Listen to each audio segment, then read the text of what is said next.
Now we'll see some approaches for doing deep learning. For instance, I said that unsupervised pre-training was required up to 2011, so about that time. Since then, it's no more required. We can do it. It can help in some ways, but in most cases, we can simply train directly our deep models in a supervised way. So this is no longer required, but this was made possible because of various techniques that has been proposed in these days that allow to make this direct training of deep networks.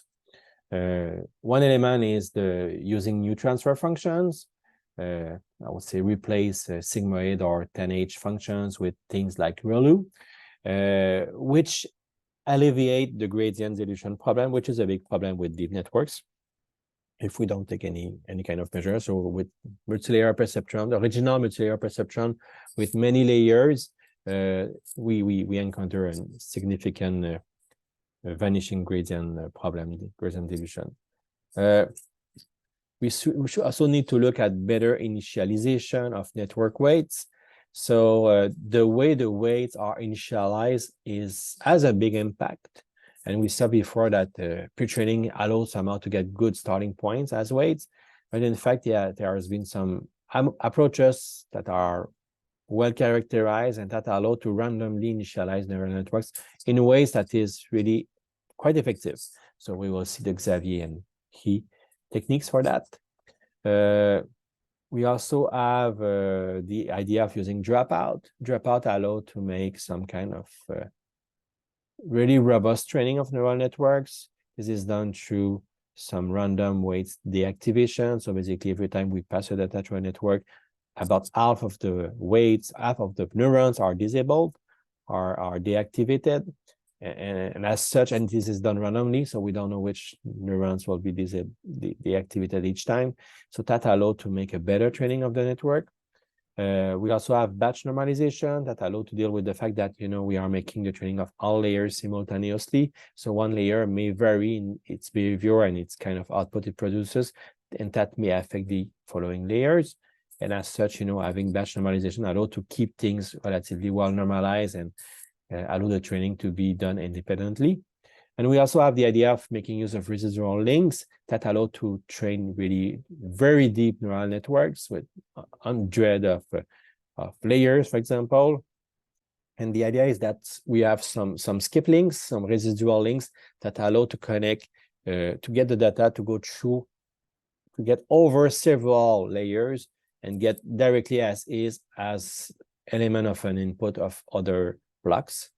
So these kind of skip links allow the information to flow in a way that and being kept intact. And likewise, the backpropagation is able to also to flow and being kept intact by skipping some blocks that may be modifying in ways that make the training more difficult and the processing less effective.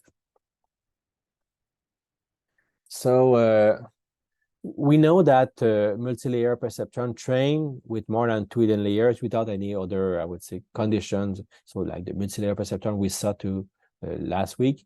In such case, backpropagation does not work well. The point is that we have saturated neurons with very low gradient values, and this is somehow not learning well, or we could have also some instability. And the point is that I would say the layers close to the output may learn something, but the gradients will not get through them very efficiently. And so if we have, like, I would say 10 layers, the first layers will not receive a good signal to be trained and will kind of provide random modification over the input, which can lead to relatively poor performances. And this is really coming from the vanishing gradient issue from one layer to another. So just to recap, we saw this in the multi-layer perceptron presentation. We have this idea of we have some input and we compute the error, and that is used to compute the delta sensitivity. So this is basically information on the gradient values, whether we have make big mistakes or smaller mistakes in the output. So close to the output, that's fine, no issue. But as we go through the network, we have this signal that is going through layers and layers and layers.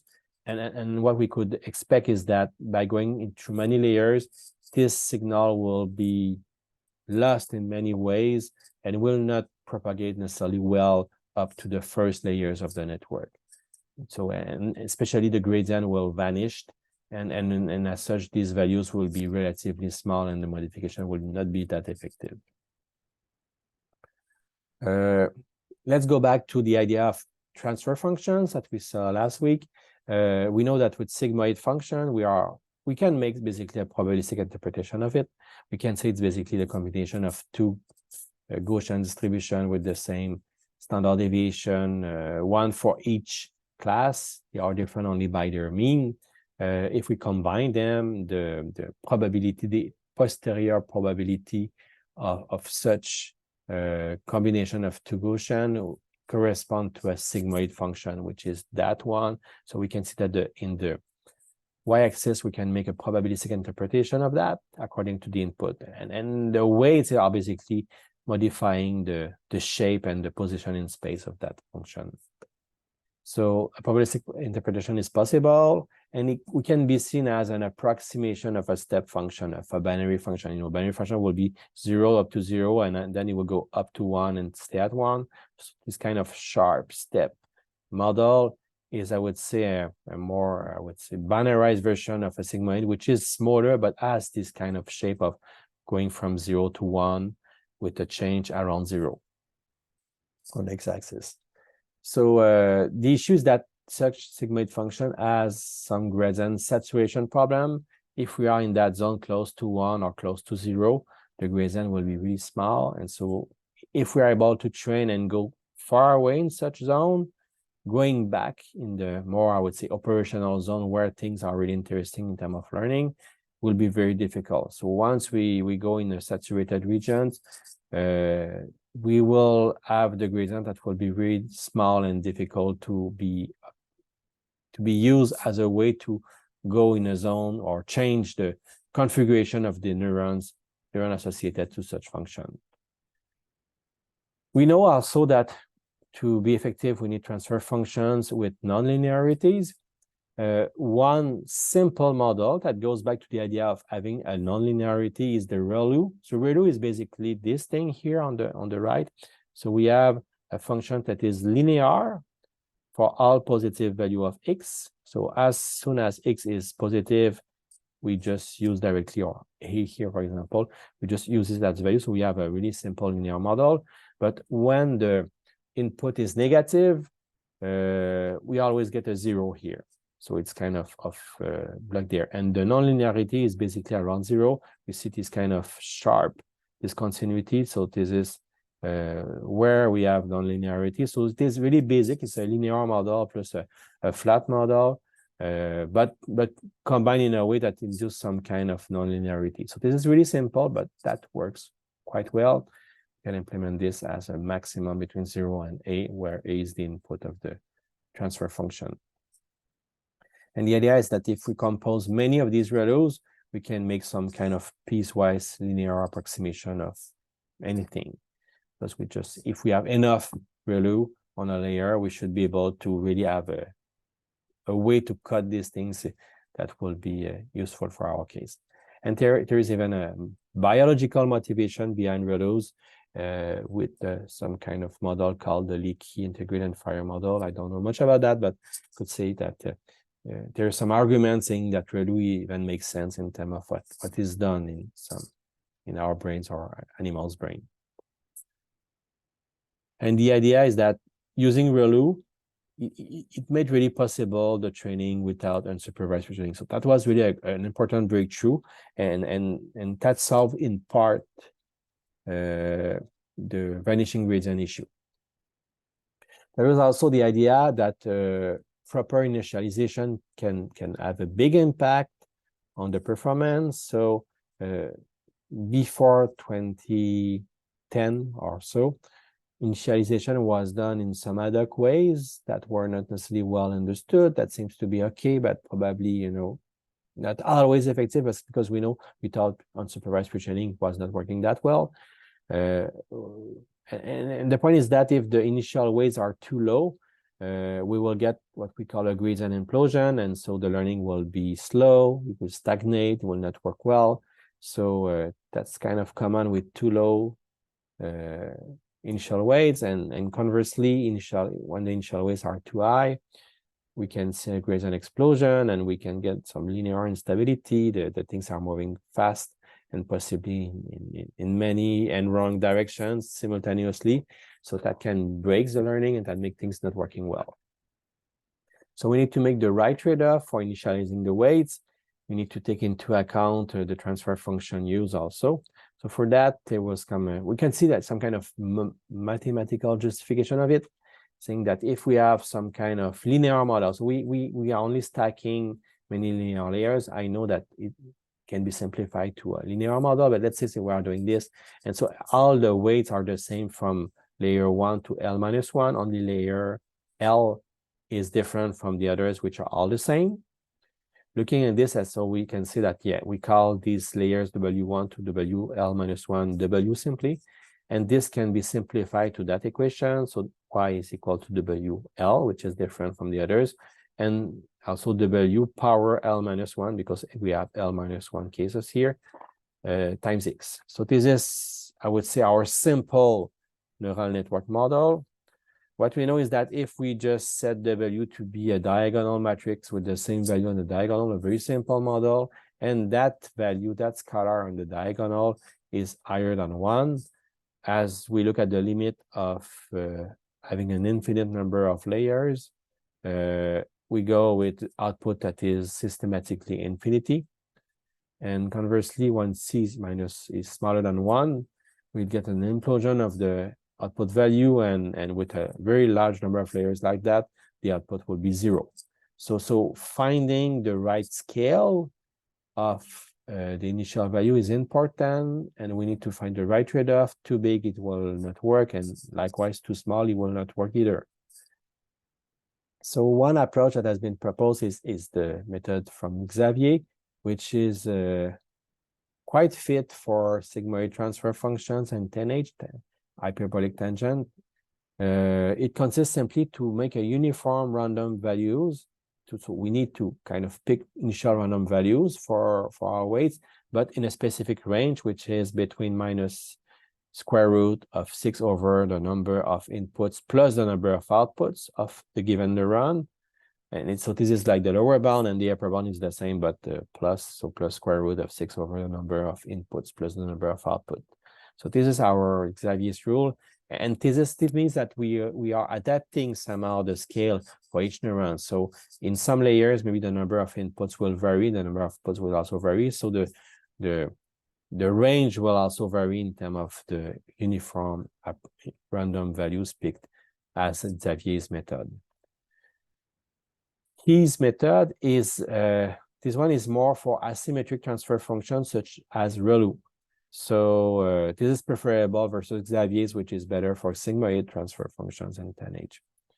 So his method is simply proposing to initialize according to a Gaussian distribution of 0 mean and with a standard deviation, in fact, a variance here of 2 over the number of input to that neuron.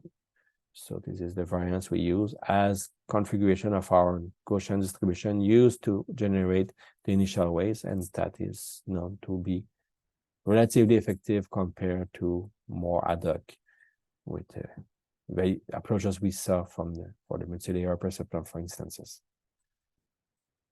Another big improvement to deep neural networks is dropout. So dropout consists to randomly deactivating neurons. So typically we say that half of the neurons in the hidden layers are deactivated. And for the input, we keep 80%. So only 20% of the inputs are deactivated, but we keep 80% of that. That's important because that's where the information is. But for all other input layers, we disable randomly half of them every time. So we just modify the network to have some kind of mask, and that mask is randomly picking 0 and 1 values, which we multiply. So we kind of deactivate randomly a set of neurons into that. And at each presentation, so every time we we process data for training, for example, the dropout mask is changed. This, in fact, allows to make some kind of regularization of the network.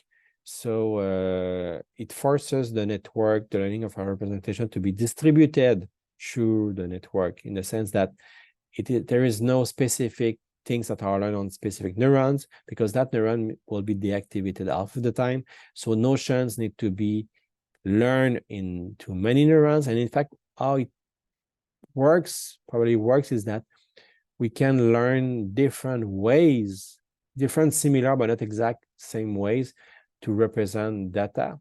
And with dropout, a subset of these ways to represent a concept is activated still, even though we have dropout, and that allows to somehow capture things well and in a redundant way, in a way that it is kind of really well distributed over neurons.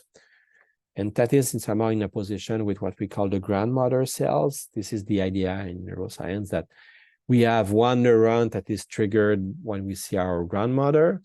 So it seems to be like we have a direct association of grandmothers triggering one neuron.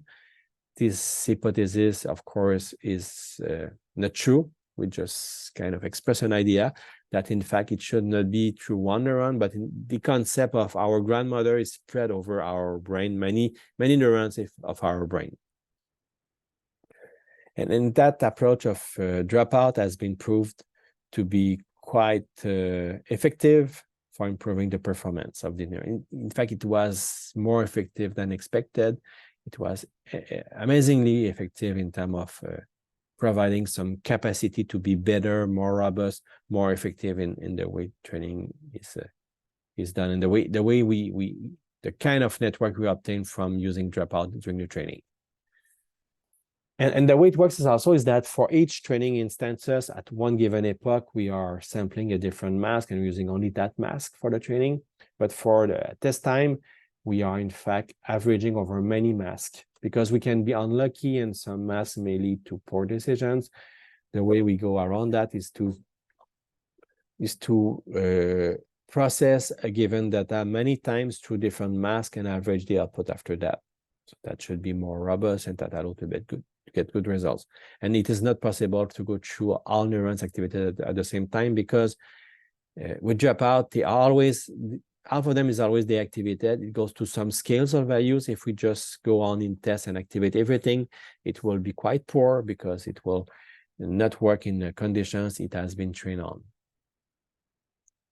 And there is a strong analogy to make with ensemble learning here, which we will see later in the semester in the course, in particular to bagging. So this is somehow an approach where we are making ensemble. So in fact, our original network, when we apply different binary masks, we can say it corresponds to different subsets, subsets of the original network, or we can say they are like just different models, and having many of them working together is an ensemble approach. So we can see here, like only with 3 hidden layers, 1 output layers, 2 inputs, applying dropout here allow us to get 1, 2, 3, 4, 5, 6, 7 by 3, so about 21 different network configuration possibles. Only with this simple case. Of course, with much bigger networks, we cannot enumerate all of them, but we know that somehow dropout is allowing to deal with each time with a different network that is coming from the original network. There is also batch normalization. That was an important advance in deep learning, to learn over many layers. So the idea of batch normalization is to say that, yeah, we have these weights that are modified over all layers, and possibly one modification in one layer will affect the distribution of the output. And that change in distribution of the output will affect the following layers, where they assume some distribution that is now changed through the learning. And possibilities change are kind of dynamic. It's always changing in terms of scale.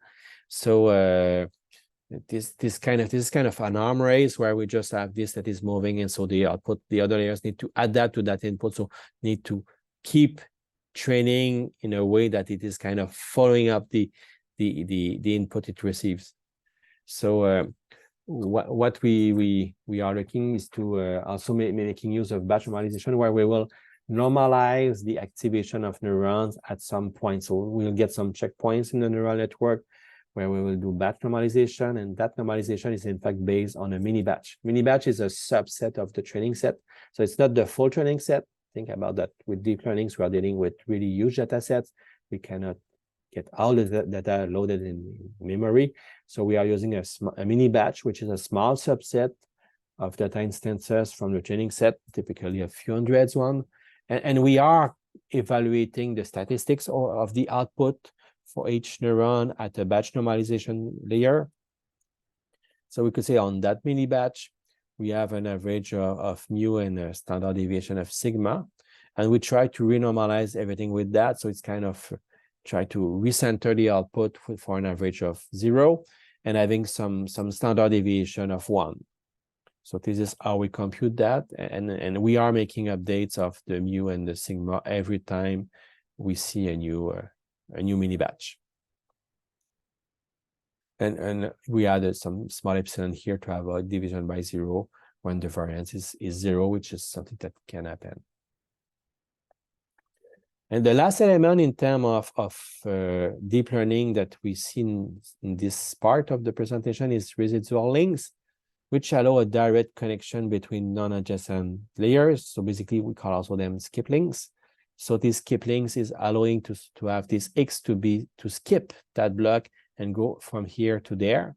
So it will be used as input of a neuron, which is added to also the output of the two layers. So that block, which is skip here, we also get its value, and we combine them by making the addition of fx here plus x, which is the original data that was used as input. So that allows to have this information to flow through directly to here, but still be able to be processed by these weight layers in a way that is helpful and possibly adding more information than the x alone, while the x alone is not that useful if we don't do anything else with it.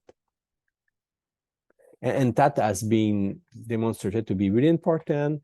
It is the basic element of the ResNets, which are among the most performing models right now used for object recognition or other type of processing, especially in images. And in fact, the ResNets were the winner of the ImageNet 2015 competitions with an error of 3.57 on the top 5, which is very good. It was a big improvement compared to the previous years. And this idea of having these skip links, the residual links, is to facilitate the network signal optimization and propagation around the network.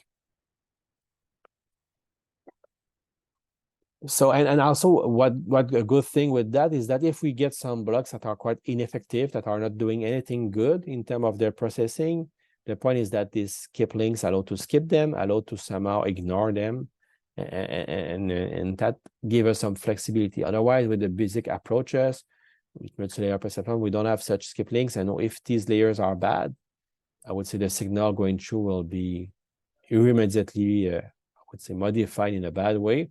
And the back propagation also will not work that well, at least until we get these layers readjusted in a good way. So this kind of model allows to skip these layers and continue to do the learning, even if one or several blocks are relatively dysfunctional.